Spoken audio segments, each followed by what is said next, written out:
하나님 감사합니다. 나를 위해 십자가의 길 고난의 길 걸으셨습니다. 그 사랑으로 이 시간 말씀으로 찾아오십니다. 그 사랑의 속삭임, 그 사랑의 손길, 그 사랑의 따스함 말씀 안에서 누리게 하여 주시옵소서. 예수님의 이름으로 기도드렸습니다. 아멘. 예루살렘아 예루살렘아라는 제목을 가지고 말씀을 살펴보도록 하겠습니다. 우리 한번 따라하겠습니다. 예루살렘아 예루살렘아. 자녀가 부모를 배척하면 정말 통곡할 것 같아요. 오늘 예수님 통곡하고 계시거든요. 예루살렘아 예루살렘아. 선지자적 통곡이긴 하지만, 왜냐하면 자신이 창조한 자녀들에게 배척당하고 계시거든요. 그것이 무지이기 때문에 그것이 너무나 사랑하는데 가슴 아파서 오늘 예루살렘아 예루살렘아 암탉이 제 새끼를 날개 아래 모으려던 것이 몇 번이냐 하면서 통곡하고 있습니다. 제가 이 비슷한 장면을 2011년 그 조진모 감독의 수상한 고객들이라는 영화에서 봤는데요. 한번 보시면 자녀들하고 보셔도 참 좋은 패밀리 영화 감동이 있습니다. 여기에 보면 내 자녀를 홀로 키우는 엄마가 너무 가난해요. 근데 큰 딸이 고등학교 수학여행 가는데 수학여행비를 못 주니까 너무너무 이제 속상하니까 엄마한테 퍼붓는 거죠. 그러니까 이제 엄마가 속상해서 주고 싶지 않겠어요. 돈이 없는 걸 어떡해요. 너는 정말 엄마가 없어졌으면 좋겠니? 그랬더니 그 딸이 그러더라고요. 엄마가 진짜 없어졌으면 좋겠어. 그러면서 그 엄마가 통곡을 해요. 오늘 예수님의 통곡을 보면 한 목회자로서 되게 가슴이 아파요. 오늘 31절 읽어볼까? 31절 시작. 곧 그때 어떤 바리새인들이 나와서 이르되 나가서 여기를 떠나소서 헤롯이 당신을 죽이고자 하나이다. 예수님이 예루살렘에서 사역을 하고 있는데 이제 바리새인들이 와서 되게 웃으면서 예의 있게 얘기하지만 굉장히 겁박하고 있는 표현입니다. 뭔가 불편한 거죠. 예수님이 계심으로 말미암아 굉장히 불편한 거예요. 그래서 이렇게 얘기합니다. 웃으세요 예수님. 헤롯이 당신 잡아 죽이려고 하는 거 알고 있죠? 예수님이 어디 있는지 우리가 알고 있습니다. 그러니 조용히 떠나시죠. 그 고백을 들으면서 예수님의 마음이 어땠을까요? 바리새인도 하나님이 창조하신 것이고 헤롯도 하나님이 창조하신 것이고, 그런데 이렇게 바리새인들이 대놓고 협박하고 겁박하는데 대부분의 군중들은 침묵했어요. 예수님이 십자가에 달렸을 때 예수님의 십자가에 달림을 눈물 흘린 것은 예수님의 어머니와 몇몇 사람들밖에 없었습니다. 대부분들은 고개를 절레절레 흔들면서 저가 자신은 구원할 수 없구나, 메시아라면 내려와라 이러면서 조롱하고 희롱했습니다. 우리는 그렇게 예수님을 대하고 있지는 않은지, 우리에게 예수님은 아무런 상관이 없는, 사실 없어도 불편하지 않은, 오히려 없는 것이 나에게 훨씬 더 유익되는 존재는 아닌지, 오늘 말씀을 통해서 바리새인들의 불편함으로 우리도 불편한 마음을 가지고 들어갔으면 좋겠습니다. 그래서 예수님의 불편함이 우리의 참된 자유가 되기를 예수의 이름으로 축원합니다. 첫 번째로요, 바리새인들은 왜 그렇게 예수님이 싫고 불편했느냐? 죽일 만큼 불편했거든요. 예수님이 오늘 말씀 읽어보면 알겠지만 안 떠나세요. 나 그냥 여기서 죽겠다. 그러니까 정말 죽여버려요. 얼마나 그 사람이 싫으면 떠나라고 협박하고 떠나지 않으니까 죽여버리겠습니까? 왜 그렇게 예수님과 유대인들 그리고 우리는 어떤 면에서 예수님이 그렇게 불편하고 그렇게 싫을까요? 그 첫 번째가 다 드러나는 것이 불편했습니다. 한번 따라하겠습니다. 다 드러나는 것이 불편했습니다. 우리가 읽은 32절 33절을 보면 예수님이 이렇게 얘기합니다. 그렇게 협박하는 바리새인들에게 너희는 가서 저 여우에게 이르되 오늘과 내일은 내가 귀신을 쫓아내며 병을 고치다가 제3일에는 완전하여 지리라 하라. 그러나 오늘과 내일과 모레는 내가 갈 길을 가야 하니니 선지자가 예루살렘 밖에서는 죽는 법이 없느니라. 예수님께서는 바리새인들에게 나는 떠나지 않겠다, 여기 있겠다라고 얘기합니다. 그것 때문에 죽임당했어요. 너무 불편해서 아까도 얘기했지만 떠나라고 협박하고 겁박했는데 안 떠나시니까 십자가에 달아 죽여버린 거예요. 예수님은 이 땅에 오심으로 말미암아 바리새인들이 꽁꽁 숨기고 있었던 본 모습이 드러났습니다. 우리가 예수님이 불편한 이유가 뭔지 아십니까? 예수님은 사실 우리를 편하게 하기 위해 오신 분이 아니라 실제로는 우리의 연약함과 부족함을 드러내기 위해 오신 빛인 줄 믿습니다. 어둠 가운데 있으면 보이지가 않으니까 다 똑같아 보이는데 빛을 비추면 얼굴에 무엇이 묻었는지, 옷에 고춧가루가 묻었는지 다 보이는 것처럼 예수님이 오심으로 말미암아 안식일을 지키는 것으로 꽁꽁 숨기고 율법을 지키는 것으로 꽁꽁 숨기고 매너 있는 척하면서 꽁꽁 숨기던 바리새인들의 모습을 다 드러내셨어요. 사실은 바리새인들이 율법을 지키는 것은 사람들을 정죄하기 위함이고, 바리새인들이 안식일을 지키는 것은 자신들을 인정받기 위함이고, 바리새인들이 가난한 사람들을 구제하고 헌금을 드린 것은 더 많은 것을 얻어내기 위함임을 예수님이 드러내셨어요. 그래서 바리새인들에게 예수님은 불편한 존재예요. 사랑하는 성도님들, 고난이 왜 불편한지 아세요? 고난은 우리의 삶을 그대로 드러내주거든요.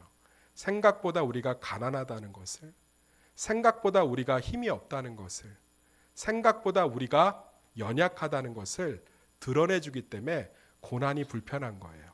그런데 예수님은 왜 드러내셨겠습니까? 드러나야 고침을 받는 줄 믿습니다. 드러나야 은혜가 시작되는 줄 믿습니다. 사랑하는 성도님들, 우리의 연약함이 드러나면 사람들이 다 싫어해요. 사람들은 좋은 것을 보기 좋아하거든요. 저도요, 제가 주일날 되면 아껴두는 향수가 있어요. 선물 받은 건데 샤넬 향수예요. 검색해 봤더니 너무 비싸더라고요. 그래서 많이는 못 쓰고 꼭 주일날만 뿌려요. 왜냐하면 제 몸에서 이상한 냄새가 날까 봐. 제 몸에서 냄새가 나면 성도들이 별로 안 좋아해요. 중고등부 수련회 때 어떤 친구가 그러더라고요. 목사님 겨드랑이에서 쉰내 나요. 그때 굉장히 상처받았어요. 사람들은 무엇이 드러나면, 있는 대로 연약함이 드러나면 별로 좋아하지 않아요. 그래서 주일만 향수를 뿌립니다. 그래서 제 몸에 향취를 감춰요. 그런데 우리의 연약함이 드러나서 사람들이 싫어할 때 나를 있는 모습 그대로 살아가는 예수의 사랑은 빛나는 줄 믿습니다. 우리의 고난이 우리의 무기력함을 드러내줄 때 하나님의 은혜의 능력도 드러나는 줄 믿습니다. 병원에 갔는데 내 불편함을 얘기하지 않으면 고침받을 수 없는 거예요. 선생님, 어디가 불편해서 오셨습니까? 저는 예배를 빠지지 않습니다. 선생님, 어디가 불편해서 오셨습니까? 저는 11조를 꼬박꼬박 냅니다. 선생님, 어디가 불편해서 오셨습니까? 저는 자녀들도 굉장히 잘 키웠고 명문대학을 다니는 사람입니다. 선생님, 어디가 아프셔서 오셨나요? 의사 앞에 자기가 어디가 아픈지를 다 드러내야 고침을 받을 수 있습니다. 사랑하는 성도님들, 예수님은 공동체 안에서 또는 우리가 살면서 믿는 자들에게 자꾸 연약한 모습을 드러내요. 문제 앞에서 서로의 관계 안에서 연약함들이 드러납니다. 그것은 내가 거절받고 무시당하는 길이 열리는 것이 아니고 하나님의 은혜의 길이 시작된 줄 믿습니다. 목회자를 하면서 참 힘들 때가 있어요. 그게 언제냐면 내 모습이 성도들에게 드러났을 때예요. 생각보다 괜찮은 목사이고 싶고, 생각보다 멋있는 목사이고 싶고, 생각보다 아주 사랑이 많은 목사이고 싶은데 사실 저는 이기적이기도 하고 부족하고 연약하며 목사로서 연약하고 잘못된 모습이 훨씬 더 제 안에 많거든요. 근데 그런 것들이 드러나면 굉장히 목회하기가 쉽지가 않습니다. 왜냐하면 사람들이 저의 본 모습을 봤기 때문이죠. 그렇지만 그때 은혜가 시작됩니다. 저를 십자가 밑으로 내리게 되고 예수님을 인정하게 되고 예수님만을 바라보게 되고 예수님밖에는 나눌 것이 없게 되는 거예요. 그것이 우리의 은혜인 줄 믿습니다. 그래서 예수님이 오신 것이 불편해도, 우리가 드러나기 때문에 불편해도 그것이 우리에게는 소망이 되는 줄 믿습니다. 주일이 다 끝나고 나면 진이 다 빠져요. 그 진이 빠지는데 청년부 겨울수련회가 주일에 첫 번째 날 집회가 있고 두 번째 날 집회가 있습니다. 얼마나 힘들었는지 몰라요. 사실은 월요일 정도 쉬고 월요일을 쉴 수 있게 좀 도와주시면 고마울 것 같아요. 제가 급한 연락은 월요일이 아니라 밤에도 해주셔야겠지만 급하지 않은 연락은 제가 월요일 날 좀 쉴 수 있도록 허락해 주시면 좋을 것 같아요. 월요일 날 이렇게 쉬면서 제가 목회 충전을 좀 해야 되는데 그날 바로 집회가 열렸습니다. 물에 빠진 솜처럼 청년부 저녁 집회를 인도할 체력과 멘탈이 저 안에 남아있지 않았어요. 그래서 참 청년들에게 미안할 정도로 제대로 설교하지 못했습니다. 정말 연약함 가운데 제 모습이 드러났어요. 굉장히 파워풀하고 굉장히 재밌게 설교하는데 사람이 배가 불러야 웃기기라도 하지 진이 다 빠지니까 웃길 수도 없는 거예요. 그런데 놀라운 건요, 저는 제대로 설교하지 못했고, 저는 청중들을 웃기지 못했고, 저는 정말 은혜를 온전히 끼치지 못하는 완전히 소진된 상태에서 말씀을 전했는데, 오늘 간증처럼 청년들에게 하나님이 은혜를 주고 계신 거죠. 사랑하는 성도님들, 우리가 무너지고 드러나는 것이 사실은 강함의 시작이 되는 줄 믿습니다. 바리새인들은 그게 싫었던 거예요. 자신들의 약함이 드러나는 게, 자신들의 추함이 드러나는 게 싫었던 거예요. 왜 몸이 아파도 기도 제목 못 내는지 아세요? 내 약함을 드러내고 싶지 않은 거예요. 교회에서 왜 공동체 안으로 못 들어오시고 예배만 드리고 가시는 줄 아세요? 내 삶이 온전히 드러나는 게 불편한 거예요. 그런데 그게 드러나야 하나님의 은혜가 시작됩니다. 그게 드러나야 하나님의 역사가 시작됩니다. 어떤 청년이 참 마음이 변했어요.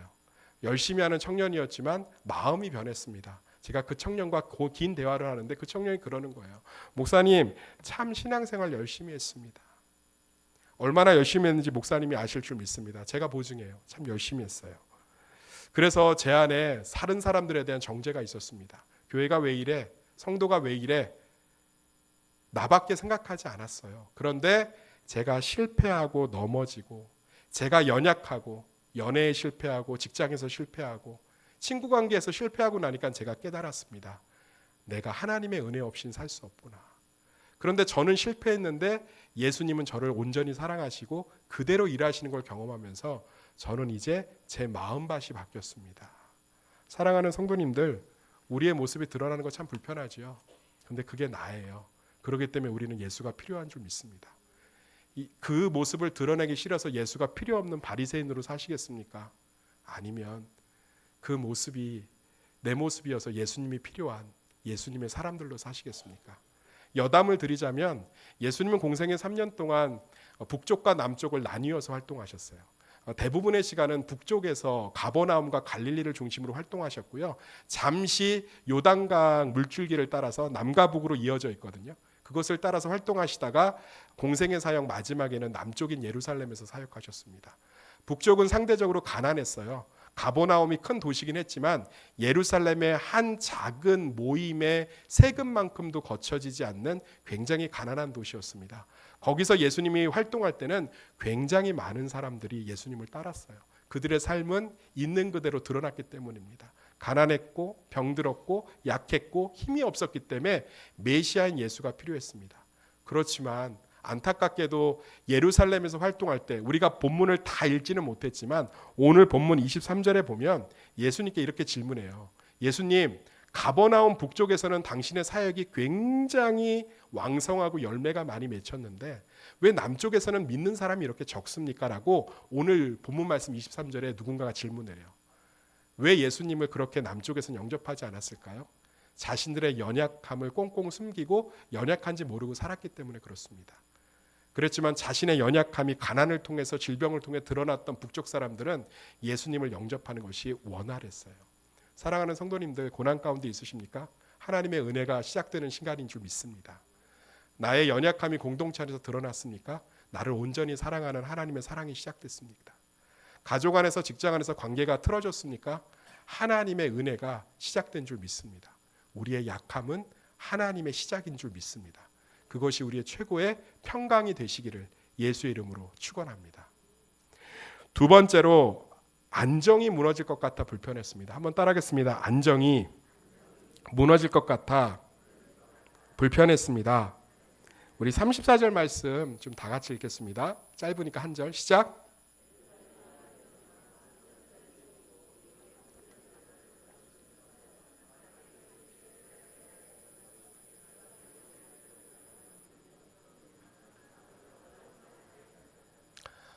제가 아까도 얘기했지만 이게 선지자적 통곡이에요. 선지자적 통곡이 뭐냐면 지금 예의 있게 바리새인들이 예수님을 떠나라고 했지만 그들이 자기를 죽일 걸 예수님이 알았다는 거예요. 선지자, 무언가 선견자, 미리 보인다는 거죠. 예수님, 헤롯이 당신을 죽이려고 하니까 우리는 나쁜 의도 없습니다. 예루살렘 빨리 떠나서 네가 원래 사역하던 가버나움으로 가서 거기서 사역하지요. 그런 웃으면서 하는 협박에 예수님이 통곡하신 이유는 결국 그들이 자기를 죽일 걸 알았기 때문에 그래요. 그러면서 예수님 이렇게 얘기하고 있습니다. 암탉이 날개 아래 제 새끼를 모으려 하던 것이 몇 번이냐. 선지자를 보내고 끊임없는 선견자를 보내고 예언자들을 보내서 너희들이 하나님 안으로 들어와야 한다는 것을 알린 적이 몇 번이냐. 그런데 너희들 스스로가 그 선지자를 돌로 쳐 죽이고 이제는 내가 그 아들이 직접 왔더니 이제 그 아들마저 죽이려고 하는구나. 그 모습을 보면서 너무 무지해서 너무 답답해서 예루살렘아 예루살렘아 하면서 통곡하고 계신 거죠. 사랑하는 성도님들, 우리 삶은 왜 그렇게 예수님의 품 안으로 안 들어가는지 아십니까? 그것은 우리가 무언가 손해볼 것 같고 무언가 우리가 쥐고 있는 균형이 깨질 것 같은 거예요. 물질적 균형, 관계적 균형, 시간적 균형, 체력적 균형. 우리는 기가 막히게 균형을 잡고 살아가고 있습니다. 대부분의 사람들은 이것을 아주 잘 지키고 살아가요. 삼각형의 안정된 모습처럼 재정과 관계와 우리의 멘탈을 기가 막히게 관리하면서 잘 살아가고 있습니다. 그런데 예수님 안으로 들어가는 것은 분명히 이 세 개의 안정된 영역에서 무언가를 떼줘야 되는 거죠. 예수님께. 무언가를 떼서 교회에, 무언가를 떼서 지체에게 줘야 되는 거죠. 그것은 결코 유익한 일이 아니에요. 그렇지만 그 불편함이 우리를 살리는 길인 줄 믿습니다. 예수님 오시기 전까지 바리새인들은 굉장히 경제적으로 안정된 삶을 살았어요. 관계적으로 안정된 삶을 살았습니다. 일단 랍비라 칭송을 받았기 때문에 유대인들은 랍비로 일단 칭송을 받으면 선생에 먹을 걸 다 대줘야 돼요. 굉장히 랍비들은 부유하게 삽니다. 모든 걸 책임져야 돼요. 모든 걸. 옷, 가족을 위탁하는 거, 내 자녀의 교육비 다 책임져 줘야 돼요. 제자들이. 그래서 제자의 수를 늘리느라고 랍비들은 혈안이 되어 있었습니다. 바리새인들은 굉장히 존경받는 랍비들이었어요. 얼마나 좋았겠어요. 그리고 관계적으로 지나가면 사람들이 다 존경하는데요. 율법을 지키는 자, 안식일을 지키는 자, 10의 5조를 드리는 자. 그럼 얼마나 좋았겠어요. 그런데 예수님이 오시면서 이것을 다 깨트렸거든요. 하나님의 날개 아래로 들어오라고 그들의 모습을 다 드러내버리셨거든요. 이 오늘 누가복음 13장 34절 말씀을 유기성 목사님이 이렇게 설교했습니다. 저는 그분의 발도 못 쫓아갈 것 같아서 그분의 설교를 그대로 적어왔어요. 우리가 예수님께 더 가까이 더 헌신하지 못하는 이유는 예수님 한 분만으로 사는 것이 상당히 불편할 것 같다라고 생각하기 때문입니다. 뭔가 더 손해봐야 하고 뭔가 참아야 하고 뭔가 내가 누리지 못할 것 같고 그래서 그분 한 분만으로 사는 삶을 선뜻 허락하지 못하는 것입니다. 암탉의 날개 아래로 들어오면 내 마음대로 할 수 없죠. 내 마음대로 모이도 쪼아먹고 지렁이도 쪼아먹고 고양이도 괴롭히고 이렇게 마음껏 살아야 되는데 날개 아래로 들어오면 내 마음대로 살 수 없는 착각이 있습니다. 그런데 암탉이 자기 병아리를 날개 아래 모으는 이유는 하나입니다. 공중에 독수리가 떴을 때, 매가 떴을 때. 병아리는 몰라요. 한번 이 시간에 상상을 좀 해봅시다. 농촌의 한 집 앞이에요. 위에 매가 돌고 있습니다. 병아리들은 그걸 구별할 줄 몰라요. 어미 닭은 유일하게 그것을 구별합니다. 그래서 암탉을 자기 새끼 아래, 날개 아래로 모으고 있습니다. 근데 병아리들 중에 한 마리는 그것의 모음에 동참하려 하지 않아요. 내가 지금 쪼아먹고 있는 먹이를, 내가 쪼아먹고 있는 지렁이를, 내가 호기심에 만지고 있는 그곳을 벗어나고 싶어 하지 않아요. 매의 발톱이 본인의 심장을 꿰뚫었을 때 그때 후회하지요. 암탉의 날개 아래 밑이 답답한 것이 아니라 거기가 내 안정한 곳이었구나. 사랑하는 성도님들, 예수님 때문에 불편해지는 삶이 우리의 삶의 최고의 삼각형인 줄 믿습니다. 우리는 이것을 믿는 사람들이에요. 이것을 세상에 보여줘야 합니다. 성도들에게 안타까운 건 실제로는 예수님을 믿고 있지만 내가 견고하게 붙잡고 있는 재정과 관계와 멘탈의 삼각형을 깨트릴 생각이 없어요.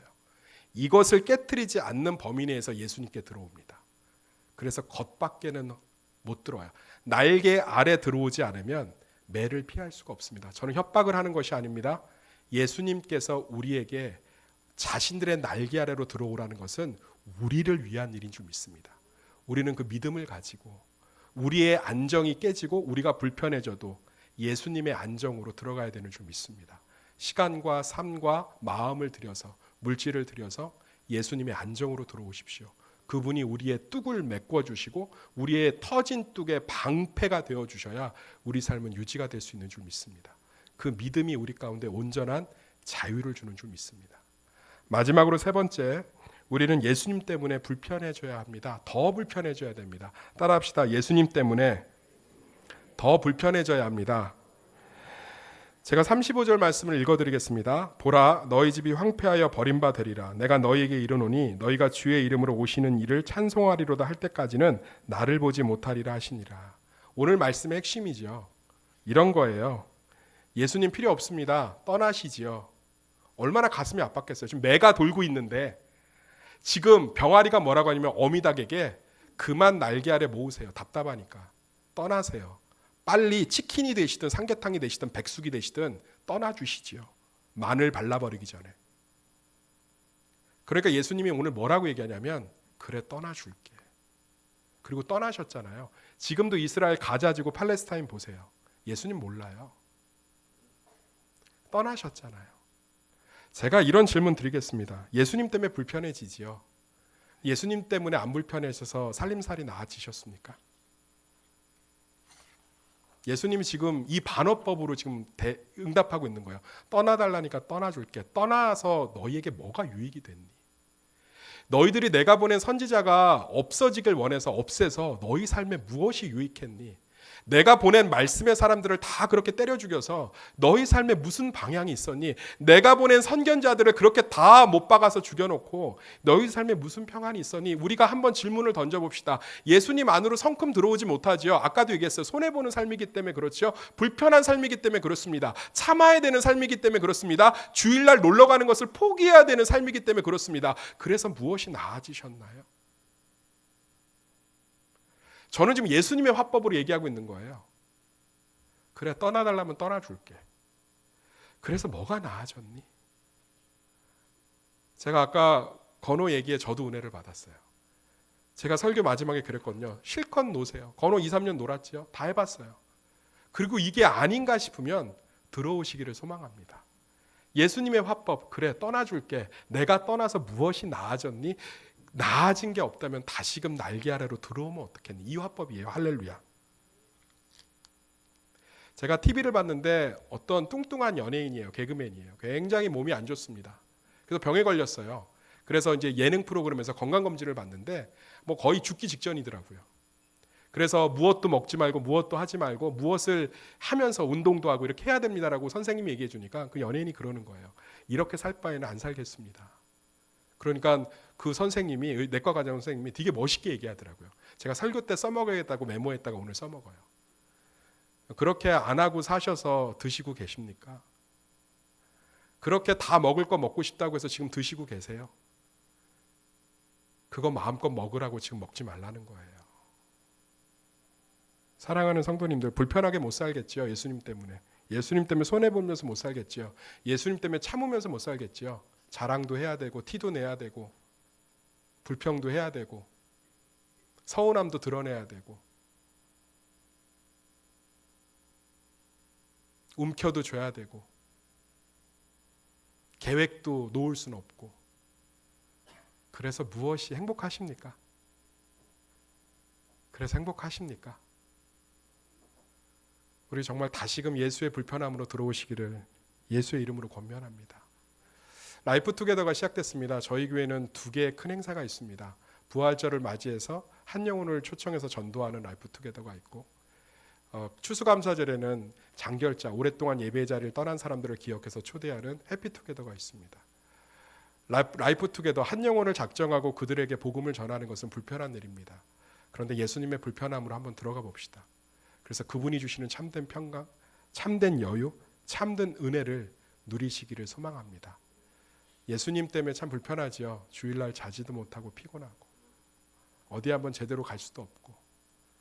그런데 예수님의 날개 밑이 우리 삶의 가장 든든한 반석이요, 가장 따뜻한 폼이요,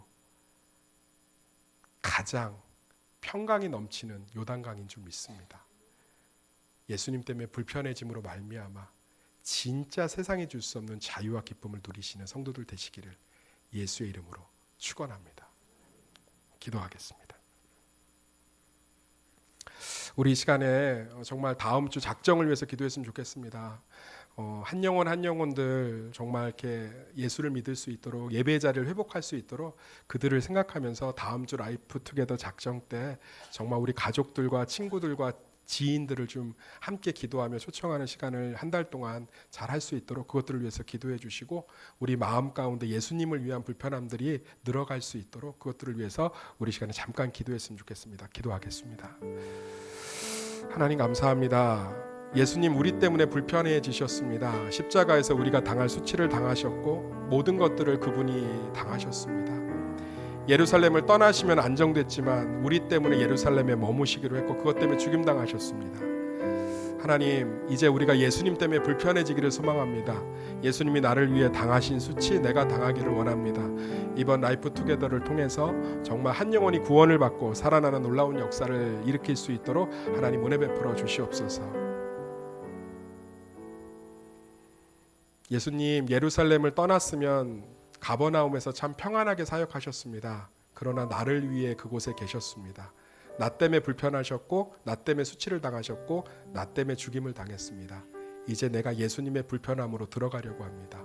라이프 투게더의 시간을 통해서 우리 다시금 예수에 대한 복음을 세상에 전하는 그러한 불편한 삶이 될 수 있도록 은혜 베풀어 주시옵소서.